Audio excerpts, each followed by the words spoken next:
नमस्कार दोस्तों, मैं रजनी सावाना आपका द न्यूज हब में हार्दिक स्वागत और अभिनंदन करता हूं।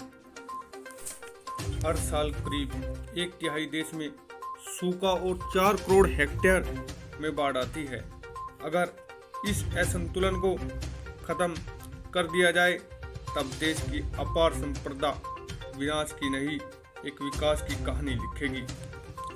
पूर्व प्रधानमंत्री अटल बिहारी वाजपेयी ने इस भीषण प्रतिज्ञा के पीछे बूंद बूंद से तरसने वाले बुंदेलखंड के लोगों की समस्या को खत्म करने के लिए उन्होंने नदियों को जोड़ने की परिकल्पना की थी। वास्तव में तो बुंदेलखंड को 2 अलग-अलग राज्यों में बांटा गया।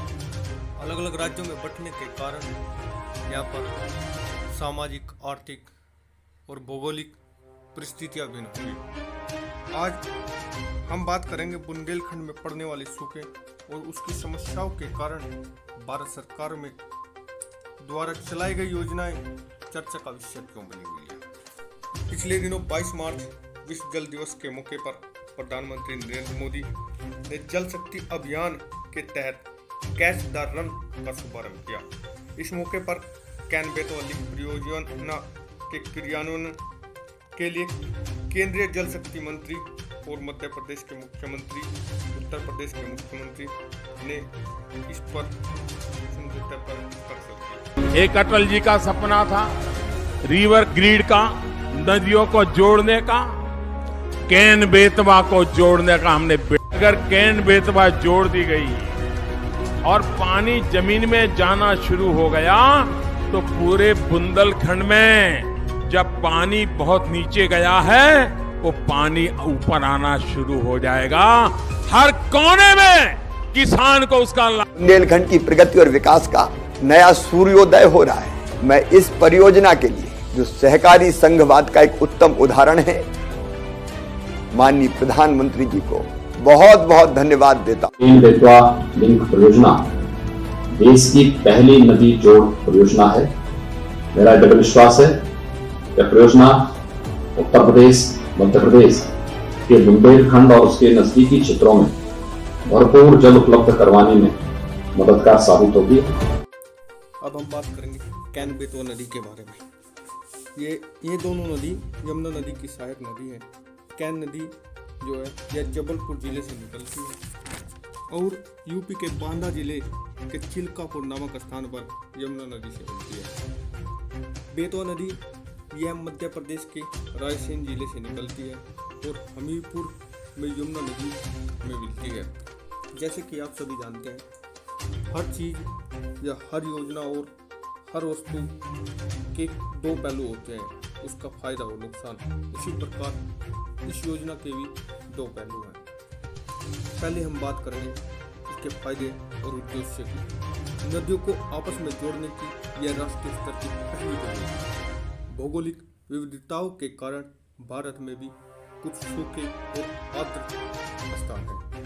जल अधिशेष बेसिन क्षेत्रों से पानी की कमी वाले क्षेत्रों में जल स्थानांतरित करना इसका एक उद्देश्य है।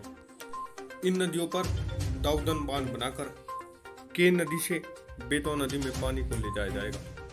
यहाँ पर हर साल लगभग 10 लाख हेक्टेयर कृषि क्षेत्र को सिंचित करने का लक्ष्य रखा गया है और 62 लाख लोगों को पेयजल आपूर्ति कराने का भी लक्ष्य रखा गया है और लगभग इससे 103 मेगावाट जल विद्युत का उत्पादन होने की उम्मीद है। यह परियोजना बुंदेलखंड क्षेत्र में पानी की भयंकर कमी से प्रभावित होने वाले क्षेत्रों के लिए अत्यधिक लाभकारी होगी। इस परियोजना से मध्य प्रदेश, यूपी के लगभग 13 जिलों को लाभ मिलेगा। इस योजना से किसानों की आत्महत्या की दरों पर अंकुश लगेगा और सिंचाई के स्थायी साधन प्रदान करने के लिए भूजल पर अत्यधिक निर्भरता को कम करके उसके लिए अस्थायी आजीविका सुनिश्चित कर दी जाएगी। बात करते हैं पन्ना रिजर्व टाइगर की। पन्ना रिजर्व टाइगर को इसके कुछ फायदे और कुछ नुकसान है। पन्ना रिजर्व टाइगर के जल संकट वाले क्षेत्रों में बांधों का निर्माण होने के कारण इस रिजर्व में जंगलों का जीर्णोद्धार होगा और इस क्षेत्र में जैव विविधता को समृद्ध किया जाएगा। यह परियोजना देश में 30 नदियों को जोड़ने वाली परियोजनाओं में से एक है। इसमें 16 नदी परियोजनाएं प्रायद्वीपीय क्षेत्र की हैं और 14 नदी परियोजनाएं हिमालय क्षेत्र की हैं। इस योजना को NPP यानी कि नेशनल पर्सपेक्टिव प्लान के तहत सन 1980 में तैयार किया गया था। इस योजना में जो देरी हुई है इसके कुछ कारण हैं, जैसे राजनीतिक, सामाजिक, आर्थिक और पर्यावरण के कुछ मुद्दे हैं। हम बात करेंगे पर्यावरण की। पन्ना अभ्यारण्य के महत्वपूर्ण बांध आवास क्षेत्र का हिस्सा है इस योजना में जो आता है, जिसके कारण राष्ट्रीय हरित अधिकरण और अन्य उच्च अधिकारियों से अनुमोदन प्राप्त करने में हो रही देरी के कारण यह परियोजना अटकी हुई है। पन्ना बांध अभ्यारण्य का लगभग 6000 हेक्टेयर इस परियोजना के अंदर आता है, जिसमें मुख्यतः 4000 हेक्टेयर के आसपास जो कोर क्षेत्र में आता है यह क्षेत्र डूब जाएगा, जिसके कारण पर्यावरण में काफ़ी नुकसान होगा। आर्थिक कारण, परियोजनाओं में देरी होने के कारण आर्थिक लागत बढ़ रही है। और अब बात करेंगे सामाजिक की। परियोजनाओं से उत्पन्न विस्थापन के कारण पुनर्निर्माण, पुनर्वास और साथ ही साथ सामाजिक लागत ये मुख्य कारण है। Thank you for please like, subscribe and share करें। धन्यवाद।